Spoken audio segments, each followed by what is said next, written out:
अध्याय 34। एक भव्य भोज। किन परिवार का सफाया हो गया। बाहरी दुनिया उथल पुथल में थी, केवल गू परिवार ही शांत रहा। गू किंगफेंग के निर्मम तरीकों के भय से कुछ ताकतें किन परिवार की मृत्यु के तुरंत बाद श्रद्धांजलि अर्पित करने के लिए दौड़ पड़ी। जहां तक इसकी बात है, गू किंगफेंग ने वास्तव में उन्हें मौत के मुंह में नहीं धकेला था। आखिरकार व्हाइट स्टोन सिटी में मार्शल वर्ल्ड की सभी सेनाओं का वध करना उसके लिए बहुत फायदेमंद नहीं होगा। जैसे ही रात हुई, मेंगपेंग दौड़कर आया। परिवार प्रमुख, बाहर से खबर फैली है कि हेवनली क्लाउड सेक्ट गू परिवार का सामना करने के लिए अन्य प्रमुख शक्तियों के साथ एकजुट होना चाहता है। स्वर्गीय बादल संप्रदाय। गू किंगफेंग की आंखों में थोड़ी सी ठंडक आ गई। मैंने अभी तक उन्हें परेशान करने की कोशिश भी नहीं की है, लेकिन वे यहाँ अपनी मौत की ओर दौड़ रहे हैं। चूंकि स्वर्गीय बादल संप्रदाय मौत चाहता है, इसलिए मैं उन्हें मौत ही दूंगा। परिवार के मुखिया की आगे क्या योजना है? किन परिवार तो पहले ही नष्ट हो चुका है, इसलिए दूसरे परिवार हेवनली क्लाउड सेक्ट को नष्ट करना तुच्छ बात है। प्रतिरोध की सभी आवाजों को दबा दो और जो बचेगा वो स्वाभाविक रूप से आत्मसमर्पण कर देगा। गू किंगफेंग का चेहरा भावहीन था। अपने मन में उसने पहले ही हेवनली क्लाउड सेक्ट को मौत की सजा सुना दी थी। मूल रूप से गू किंगफेंग ने हेवनली क्लाउड सेक्ट के खिलाफ कार्रवाई करने का इरादा किया था। बात बस इतनी सी थी कि चूंकि किन परिवार का अभी विनाश हुआ था, इसलिए कुछ मामलों पर ध्यान देना जरूरी था और वो अपने हाथ खाली नहीं कर पा रहा था। इसके अलावा गू किंगफेंग भी हेवनली क्लाउड सेक्ट को एक मौका देना चाहता था। यदि हेवनली क्लाउड सेक्ट गू परिवार के सामने आत्मसमर्पण कर दे तो इससे बेहतर कुछ नहीं हो सकता। आखिरकार स्वर्गीय बादल संप्रदाय की शक्ति कमजोर नहीं थी, जिसका नेतृत्व रक्त शोधन की पूर्णता का स्वामी करता था। यदि उन्हें नियंत्रण में लाया जा सके तो इससे गू परिवार की शक्ति में और वृद्धि होगी। लेकिन अब गू किंगफेंग अब समय बर्बाद करने को तैयार नहीं था। हेवनली क्लाउड सेक्ट मौत को दावत दे रहा था, इसलिए वो उनकी इच्छा पूरी कर देगा। उसके बाद गू किंगफेंग ने अपने सामने वाले व्यक्ति को देखा और उदासीनता से पूछा, स्वर्गीय बादल संप्रदाय की वास्तविक स्थिति क्या है? युनतिया सिंह वर्तमान में विभिन्न पक्षों को एकजुट कर रहा है और 3 दिनों में हेवनली क्लाउड सेक्ट में एक दानववध सम्मेलन आयोजित करने की योजना बना रहा है, जिसका उद्देश्य हमारे गू परिवार को निशाना बनाना है। 3 दिनों में। गू किंगफेंग ने हल्के से सिर हिलाया और फिर मेंगपेंग को जाने की अनुमति दे दी। मेंगपेंग के जाने की कुछ ही समय बाद एक सुगंधित हवा चली और गू किंगफेंग ने ऊपर देखा तो जू युलान धीरे धीरे अंदर आती हुई दिखाई दी। ये देखकर वो उसका सहारा देने के लिए खड़ा हो गया। रात गहरी है मेरी महिला, यहाँ आने के बजाय आराम क्यों नहीं करती? बातचीत के दौरान गू किंगफेंग ने उसके उभे हुए पेट को देखा और उसके चेहरे के भाव थोड़े नर्म पड़ गए। अपनी तीव्र इंद्रियों से वो पेट के भीतर जीवन की क्षीणता को महसूस कर सकता था। जू युलान ने अपने पेट को सहलाते हुए धीरे से कहा, मैंने दिन में सुना कि तुमने किन परिवार का सफाया कर दिया।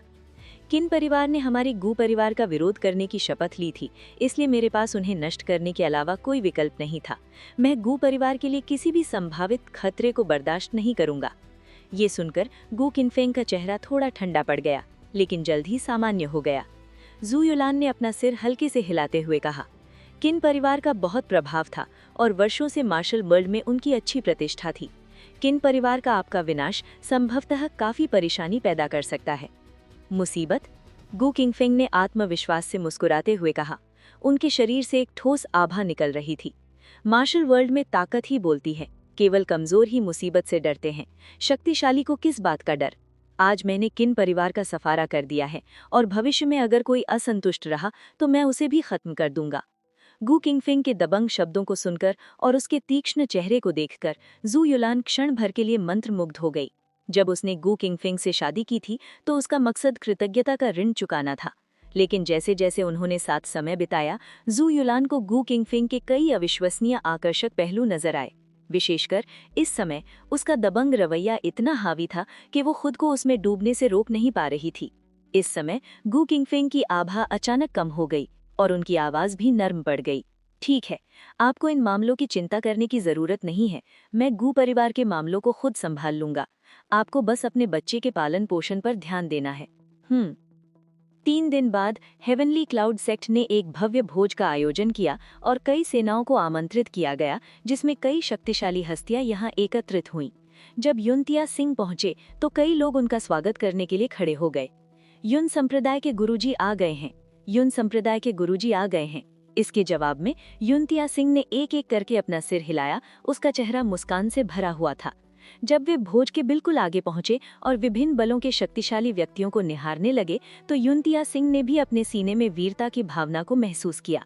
काश गू परिवार का ख्याल रखा जा सकता। Heavenly cloud sect white stone दाओ का प्रमुख संप्रदाय बन जाएगा। आज की भव्यता भविष्य में भी अवश्य बनी रहनी चाहिए। आप सभी का यहाँ आकर इस प्रकार हेवनली क्लाउड सेक्ट को सम्मानित करने के लिए मैं अत्यंत प्रसन्न और आभारी हूँ। युनतिया सिंह ने धीरे से बोलना शुरू किया और पहले की शोरगुल वाली आवाजें धीरे धीरे शांत हो गईं। इसके बाद उसका चेहरा गंभीर हो गया और उसकी आवाज भी तेज हो गई। पहले चू परिवार और आयरन बून गैंग दोनों का रहस्यमय रूप से सफाया हो गया था। उनके बाद किन परिवार का भी सफाया हो गया। गू किंगफिंग के कृत्य दानव पथ पर उतर आए हैं और मार्शल वर्ल्ड में हमारे लिए ऐसे शैतानी कृत्य असहनीय हैं। यदि आज किन परिवार का पतन हो जाता है तो कल हमारा हेवनली क्लाउड सेक्ट भी खतरे में हो सकता है, या शायद आप में से जो भी यहाँ उपस्थित हैं उनमें से कोई। इसलिए गू परिवार के इन मानसिक कृत्यों को पूरी तरह से जड़ से उखाड़ देना चाहिए। आज मैंने गू किंगफिंग से निपटने के बारे में चर्चा करने के लिए सभी को यहाँ इकट्ठा किया है। गू किंगफिंग के कृत्य निर्मम और अमानवीय हैं। वो मृत्यु दंड के पात्र हैं। बिल्कुल सही, इतनी निर्मम रणनीति के साथ वो निश्चित रूप से दानव पथ का है। गू परिवार के आने से पहले व्हाइट स्टोन दाओ में शांति थी, लेकिन उनके आने के बाद से उन्होंने बहुत अशांति फैलाई है। आज उन्होंने किन परिवार का सफाया कर दिया है और कल वे हम में से किसी को भी निशाना बना सकते हैं। इसलिए गू परिवार को बख्शा नहीं जाना चाहिए। गू परिवार का सफाया करो, गू परिवार का सफाया करो। उस क्षण भीड़ में अत्यधिक उत्साह पैदा हो गया। युनतिया सिंह ने अपने सामने का दृश्य देखकर तुरंत अपनी आंखों में संतोष का भाव प्रदर्शित किया। एक बार जब भीड़ की भावनाएं भड़क उठेंगी तो गू परिवार से निपटना बहुत आसान हो जाएगा। तभी स्वर्गीय बादल संप्रदाय के प्रवेश द्वार के बाहर हलचल सुनाई दी और फिर एक छाया हवा में टूटती हुई दिखाई दी, जो तुरंत एक मेज पर जा गिरी, जिससे तेज आवाज के कारण कई लोगों के चेहरे के भाव बदल गए। मेरे स्वर्गीय बादल संप्रदाय में गड़बड़ी पैदा करने की हिम्मत कौन करता है? युनतिया सिंह गुस्से से भड़क उठा, लेकिन हरे वस्त्र पहने उस व्यक्ति को देखकर उसका चेहरा अचानक बदल गया। गू किंगफिंग।